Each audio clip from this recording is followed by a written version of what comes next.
I've often thought about the great multitude in Revelation from all nations that are there worshipping the Lamb. But I haven't experienced that before. So ICC has given me an experience of worshipping in the same place with Japanese and Ethiopians and Swiss and Danes and Americans and South Americans, and so that in the sense of the nations of the world and all the peoples of the world, I have now experienced that. So all continents in a way represented in ICC. So much diversity. I mean, it's people who are working in really top posts, and we have people, that if we judge, have nothing. Different stories, and we're lucky just to have that meeting place. You can still be friends. You might know the same language, or you might not know the same language. So you might have to say, I don't really know your English, your language. And then they know Danish too. English too, if they know that too. They might speak English if I don't know their language. Mm-hmm. But ICC is a melting pot with people from very different backgrounds. Culturally, in their traditions, in their beliefs. Not beliefs. In their, how do you call it, ministry traditions. But I think that is the environment which really helps people believers to focus on what I believe the main points. No one is excluded. God's love includes everyone. And everyone is equal before God.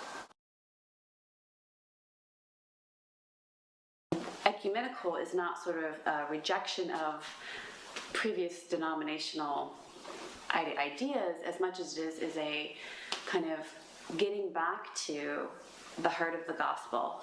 I think what ICC does so well, and why ICC is so good at this, and I think is that it captures what is truly ecumenical, and that is unity in spirit, right? Unity of the spirit.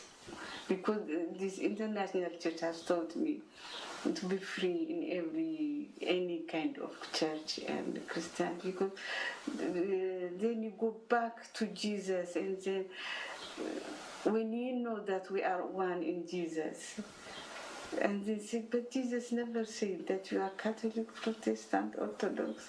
He never said. He just believe in me and be one and love each other. And then allow for diversity within our church that's unified through our faith. And that is hard. I'll be the first to admit. That is very tricky. And it requires efforts from its members, because members have to be accepting, they have to be forgiving, they have to be willing to share and say, well, here's why I do this. Why do you do that? Like when we used to come to this church, I used to feel like, these people, they don't take their shoes off, It was like a blasphemy going to a church where people don't take their shoes off. And then, of course, you get used to it. Even when you go to your own church, you forget. Yes, he wants us to make new friends, even when you don't even know them. You should love them, too. I get to meet new people that I don't know and meet them so I know them.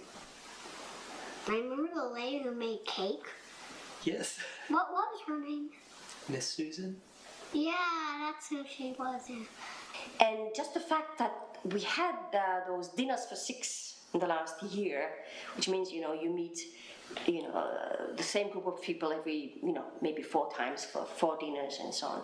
So which creates a whole area of intimacy, and trust. And you will be amazed how we could pour out our hearts about our faith, about our life's experiences, about our joys, about our difficulties. And this is what a good fellowship and a community of believers should be.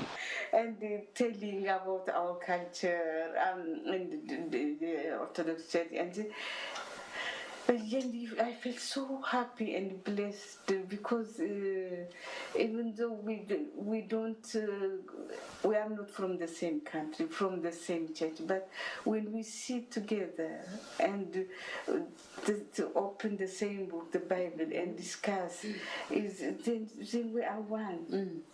And I think that's what an international congregation is all about, you know. Certainly have many stories to tell, but basically it's really that. It's an openness to receive, and it's openness to give, without criticism, without, you know, just in an environment of Christianity. What does that mean? Well, it really means where you are supposed not, shall not be judgmental. You know, I think that's the most important, at least for me, not to be judgmental. But I always, wish to love. See, that's it. So that's that. I wish to love in the sense of agape love. You see. So that is an international congregation. It gives you that. It's a learning ground. Voila, learning ground. Now you just can't dismiss anybody because, like you said, he's from this church and that church, but you actually know their traditions, what makes them different from my own church.